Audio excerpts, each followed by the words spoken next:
ખેડૂત મિત્રો નમસ્કાર. આપ સૌ જાણો છો તેમ ગુજરાતમાં મુખ્ય કપાસ અને મગફળીનું વાવેતર વધારે થતું હોય છે, પણ છેલ્લા 2 વર્ષોથી આપ સૌ જાણો છો તેમ મગફળીનું વાવેતર વધતું જાય છે.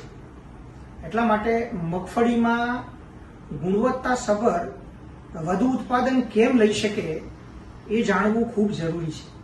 તો ખેડૂત મિત્રો, આજે હું તમને મગફળીમાં ગુણવત્તાસભર વધુ ઉત્પાદન કેમ લઈ શકાય, તેલની ટકાવારી કેમ વધારી શકાય એ વિશેની હું તમને વાત કરવાનો છું.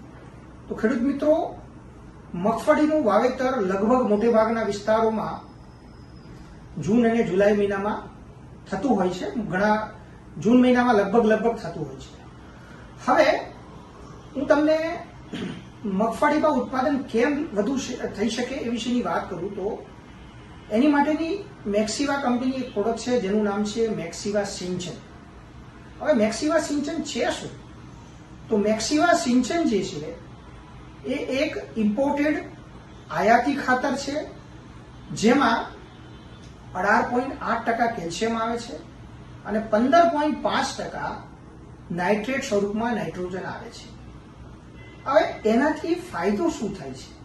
કારણ કે આ તો સિંચન શું છે એ વિશેની વાત કરી, તો હું તમને જણાવું કે કોઈ પણ પાકની અંદર, અને એમાં ખાસ કરીને મગફળીમાં, જો કેલ્શિયમનો સ્ત્રોત વધુ હોય તો મગફળીમાં જે છે મગફળીનું છોતરું મજબૂત થાય છે, એનું વજન વધે છે. અને તમે ધારો કે મગફળીના ભાવ નથી અને તમે એને સંગ્રહ કરવા માંગો છો, તો મગફળી જે છે એનું છોતરું મજબૂત હોવાના કારણે એ મગફળી લાંબા સમય સુધી બગડે નહીં. બીજી વસ્તુ કે મગફળીમાં તેલની ટકાવારી વધે છે. અને બીજું કે નાઇટ્રોજન જે નાઇટ્રેટ સ્વરૂપમાં છે એ ઉપલબ્ધ સ્વરૂપમાં છે.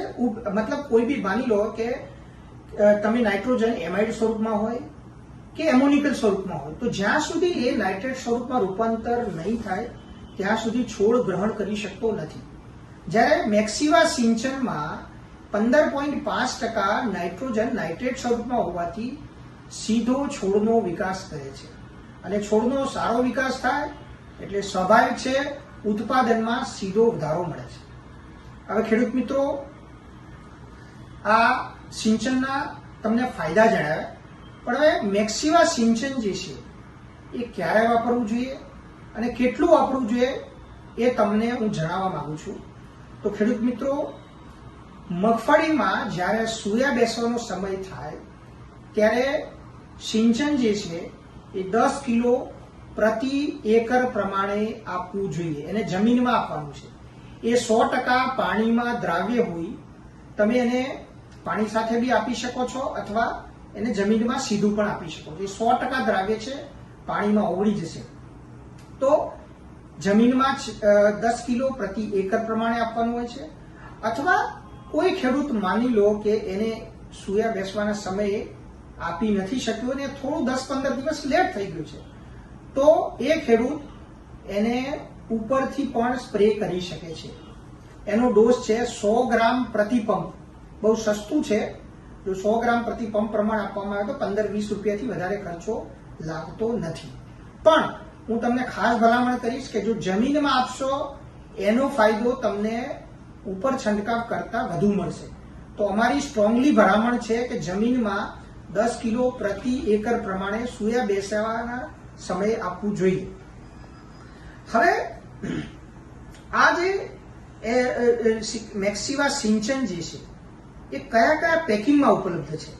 તો મેક્સિવા સિંચન જે છે એ તમને 25 કિલોના પેકિંગમાં, 10 કિલોના પેકિંગમાં અને 1 કિલોના પેકિંગમાં ઉપલબ્ધ છે. માટે જો ખેડૂતો જેને જમીન વધારે છે એ લોકો 25 કિલો પ્રમાણે એને લાવી અને 10 કિલો પર એકર પ્રમાણે એને આપી શકે છે. અને અગેન હું કહું છું કે જો તમારે ઉપરથી છંટકાવ કરવો હોય તો 100 ગ્રામ પ્રતિ પંપ પ્રમાણે આપી શકો છો.